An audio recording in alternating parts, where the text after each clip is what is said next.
Hi students, now we are going to see about lesson 17, reproduction in plants and animals. Introduction. Living organisms cannot survive for an indefinite period of earth. All living organisms have the ability to produce more of its own kind by the process called reproduction. Reproduction is the unfolding of life forms where new individuals are formed. The time required to reproduce also varies from organism to organism. B may find great variations in period of reproduction in yeast, bacteria, rat, cow, elephant and humans. In sexual reproduction, offsprings are produced by the union of male and female gametes.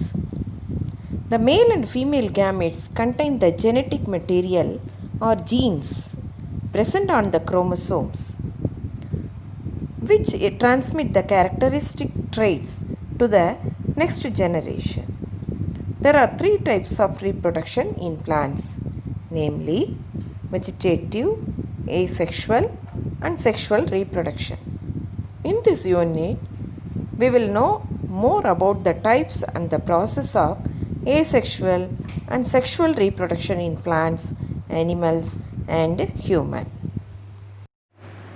Next one, vegetative reproduction. In this type, new plantlets are formed from vegetative cells, buds or organs of plant. The vegetative part of plant, that is root, stem, leaf or bud, gets detached from the parent body and grows into an independent daughter plant.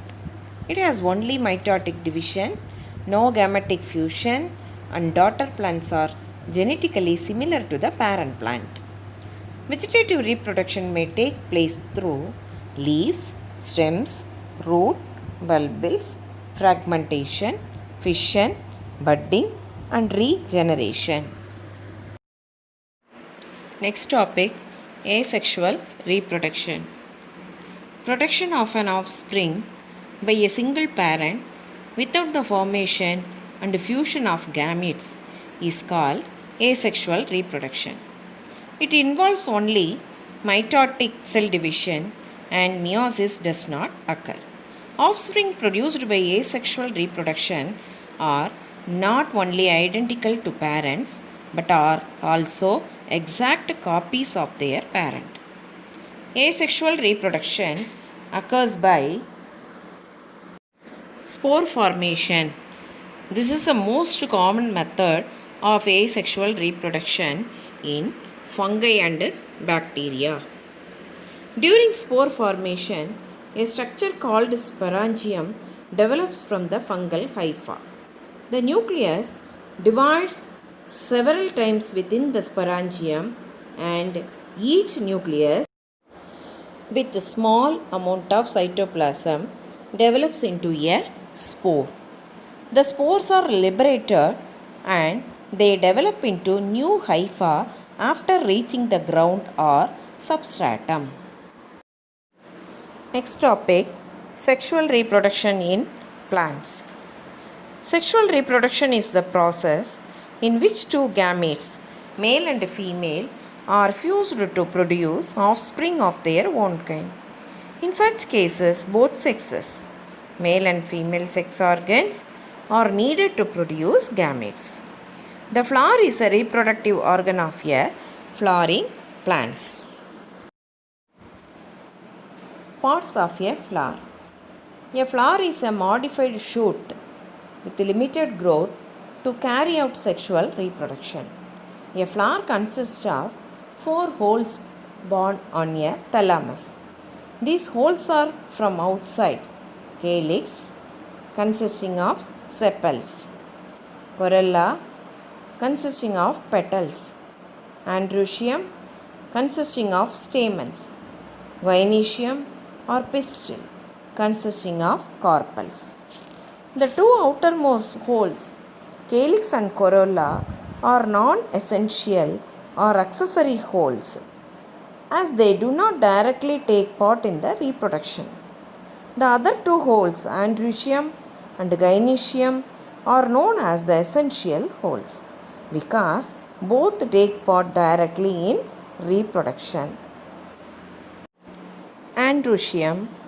The androecium, the male part of the flower, is composed of stamens. Each stamen consists of a stalk called the filament and the small bag-like structures called anther at the tip. The pollen grain are produced in the anther within the pollen sac. Pollen grain. Pollen grains are usually spherical in shape. It has two-layered wall. The hard outlier is known as exine. It has prominent apertures called germ pore. The inner thin layer is known as intine. It is a thin and continuous layer made up of cellulose and pectin. Mature pollen grains contain two cells, the vegetative and the generative cell. Vegetative cell contains a large nucleus. The generative cell divides mitotically to form two male gametes. Next, gynoecium. Gynoecium is the female part of the flower and is made up of carpels. It has three parts: ovary, style, stigma. The ovary contains the ovules. Next, structure of the ovule. The main part of the ovule is the nucellus, which is enclosed by two integuments, leaving an opening called as micropyle. The ovule is attached to the ovary wall by a stalk known as funiculus. Chalaza is the basal part. The embryo sac contains 7 cells and 8 nuclei located within the nucellus. 3 cells at the micropylar end form the egg apparatus, and the 3 cells at the chalaza end are the antipodal cells. The remaining 2 nuclei are called polar nuclei, found in the center. In the egg apparatus, one is the egg cell and the remaining 2 cells are synergids. The process of sexual reproduction in flowering plants, it involves pollination and fertilization. Pollination. The transfer of pollen grains from anther to stigma of a flower is called as pollination. Importance of pollination. It results in fertilization, which leads to the formation of fruits and seed. New varieties of plants are formed through new combination of genes in case of cross-pollination. Types of pollination: self-pollination, cross-pollination. Self-pollination. Self-pollination is also known as autogamy. The transfer of pollen grains from the anther to the stigma of same flower or another flower born on the same plant is known as self-pollination. Example, hibiscus. Cross-pollination. Cross-pollination is the transfer of pollen grain from the anther of a flower to the stigma of a flower on another plant of the same species. Example, apples, grapes, plum, etc. Advantages of self-pollination. Self-pollination is possible in certain bisexual flowers.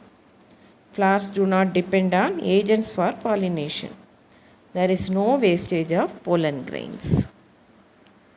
The seeds are produced as a result of cross-pollination, develop and germinate properly and grow into better plants. That is, cross-pollination leads to the production of new varieties. More viable seeds are produced. Disadvantage of self-pollination. The seeds are less in numbers. The endosperm is minute. Therefore, the seeds produce weak plants. New varieties of plants cannot be produced. Disadvantages of cross pollination. Pollination may fail due to distance barrier. No more wastage of pollen grains.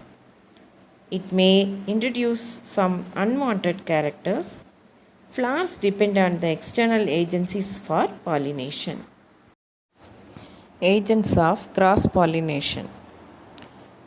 In order to bring about cross pollination, it is necessary that the pollen should be carried from one flower to another of a different plant.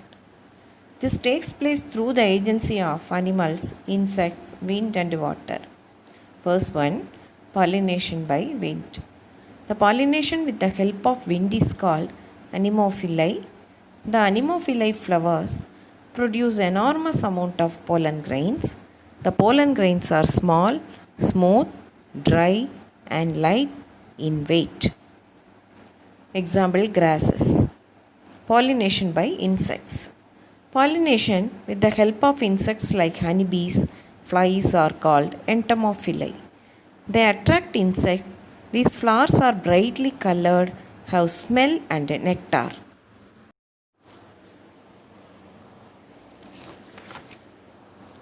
Pollination by water. The pollination with the help of water is called hydrophily. This takes place in aquatic plants. Pollen grains are produced in large numbers. Pollen grains float on surface of water till they land on the stigma of female flowers. Pollination by animals. When pollination takes place with the help of animals, it is called zoophily. Flowers of such plants attract animals by their bright color, size, scent, etc.